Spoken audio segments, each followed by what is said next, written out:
Thanks, Javon. This evening, we start off with news coming out of Venezuela. A UN human rights report has urged the government of Venezuela to take immediate, concrete measures to halt and remedy the grave violations of economic, social, civil, political, and cultural rights documented in the country. The recent report by the Office of the UN High Commissioner for Human Rights warns that if the situation does not improve, the unprecedented outflow of Venezuelan migrants and refugees will continue, and the living condition of those who remain will worsen. Embattled Venezuelan President Nicolas Maduro has written a letter to the United Nations High Commissioner for Human Rights, Michelle Bachelet, to reject the content of a report in which Bachelet highlighted patterns of violations of all human rights at the hands of Venezuelan state. The report, mandated by the UN Human Rights Council, stated that over the last decade and especially since 2016, the government and its institutions have implemented a strategy aimed at neutralizing, repressing, and criminalizing political opponents and people critical of the government.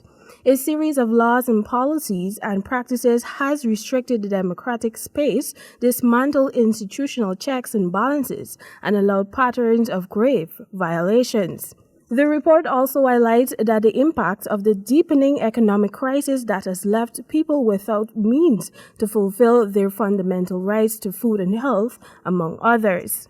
Over to news coming out of Trinidad. A woman led police officers to the body of the missing security guard Chris Rivers in Mayaro yesterday. The body of Rivers, 24, was found in a forested area near the Mafeking cremation site. Police were told that she had been strangled on July 8, the day she went missing, and her body dumped into the bushes by her killer. A police team of officers of the Eastern Homicide Division and Eastern Division Task Force, led by Assistant Superintendent Sean Dale Paul, went to the crime scene. The woman was brought to the scene in handcuffs by police officers in a heavily tinted, unmarked vehicle.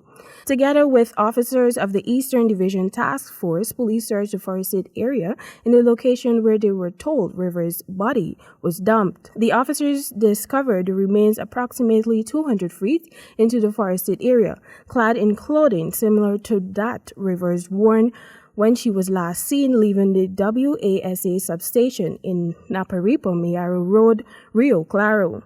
The body was in an advanced state of decomposition. On Friday, police detained an ex-lover of Rivers with whom police were told she had broken off an abusive relationship last year.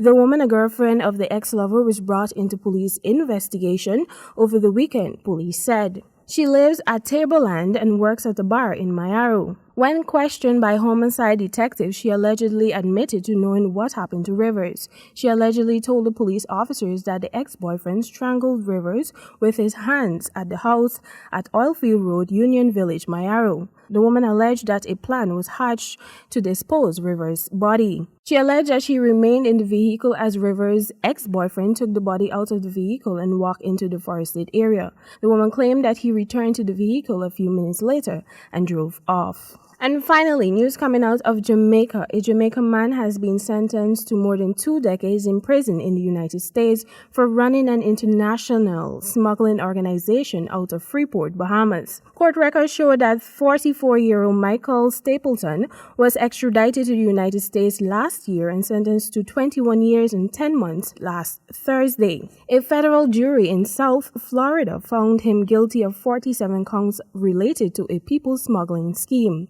According to a release from the U.S. Department of Justice, the trial evidence showed that for several years, Stapleton coordinated the smuggling of people to the United States through Freeport from around the world. He arranged for them to be hidden in stash houses, hired smuggling captains, and arranged for boats to be made crossing from Bahamas to the United States, the release said.